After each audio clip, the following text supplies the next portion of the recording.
Welcome to NeuroShift, the podcast that explores the fascinating and rewarding world of brain optimization and neurofeedback technology. We explore smart, science-based tools with bite-sized, transformative insights to help listeners harness the power of their mind. Our goal is to help our listeners live their best possible life. Here's your host, licensed psychologist, Dr. Randy Kale. Why we don't do what's good for us and how to change that now. I hear it all the time from clients, often with a sheepish grin and a perfectly reasonable excuse. Dr. Kale, I was going to meditate, but then my dog gave me that look, and Netflix autoplayed, and well, here we are. Or, I meant to go to bed early, but I got a little hungry, and then Instagram needed me, so yeah. Or, I promised I wouldn't yell at my kids 1,000 times, but yet they pushed my button again yesterday. It's human. It's perhaps a bit charming. And it's absolutely predictable. Generally, most of us know what's good for us, right? Generally, we don't need a psychologist to tell us that sleep, exercise, healthy food, less phone and TV, perhaps more walks in the woods and some mindfulness practices, they are all helpful. Most of us know this. But still, we don't often follow through. Why? Let's explore why this happens, and more importantly, what you can do to break the cycle. Why we keep avoiding what's best for us, one. Our brains chase immediate rewards. Your brain is wired for now. It evolved to seek comfort, safety, and quick wins like food, rest, or entertainment. That's why reruns and snacks are more appealing than yoga and gratitude journals. 2. Feelings hijack our best intentions. We often wait to feel like doing something before we do it, but feelings are fickle. If we're tired, bored, anxious, or overwhelmed, we avoid the very things that would help us most. Emotions aren't reliable navigators for long-term change. I talked about this last week, remember? 3. Habits run the show. Most behaviors on autopilot, without deliberate effort. Your old routines keep driving the bus, even if they're heading straight for a wall. Habit wins over willpower nearly every time. 4. Motivation is a trap. People say, I just need to get motivated. Nope. Motivation isn't the cause of action, it's the result. Action comes first. Then the motivation shows up. Think of it as that friend who always arrives 20 minutes late but still wants credit.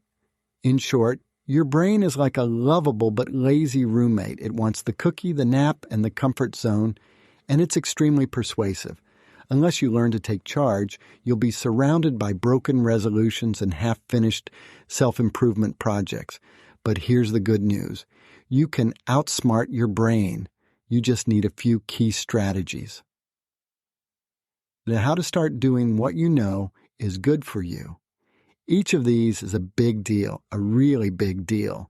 So keep in mind that we are just touching the surface here, but if you can appreciate the power of any one of these, you could unleash an entirely new trajectory for yourself, if you want. 1. Honor your intentions, not your feelings. Treat your word like a contract. If you told yourself you'd go for a walk at 6 p.m., go, even if you're tired, grumpy, or not feeling it. This trains the brain to respect your leadership. 2. Make the first step tiny. Set the bar so low that starting feels effortless. Want to meditate? Just sit still for 1 minute. Want to exercise? Just put on your sneakers. Action beats overthinking every time. 3. Stack new habits onto old ones. Attach your new habit to an existing routine. Stretch after brushing your teeth. Journal after coffee. Pairing makes change easier and stickier. 4. Expect discomfort. Doing good things for yourself often feels awkward or annoying at first. That's not failure. It's growth. Change lives just past the edge of comfort. So if it feels weird, you're on track. 5. Celebrate the action, not the outcome. Don't wait until you run the marathon or write the book. Celebrate showing up. Every effort counts, and reinforcing progress builds lasting change. The final thoughts. Real change happens in small moments. When you commit to small, consistent actions, especially when you don't feel like it, real change becomes inevitable. The life you want isn't built in dramatic gestures or perfect days. It's built in those ordinary moments when you choose growth over comfort. And if you feel stuck in old patterns, it may not just be habit, it may be the brain itself. At Capital District Neurofeedback, we help both adults and children get unstuck by training the brain to focus, regulate, and follow through more naturally. It's gentle, evidence-based, and often surprisingly effective, especially when old strategies have failed. Curious? Visit capitaldistrictneurofeedback.com or reach out for a free consultation. We'd be honored to help. This has been the NeuroShift podcast. The episode description includes a link to contact Dr. Kale. Thank you for listening, and stay tuned for our next episode.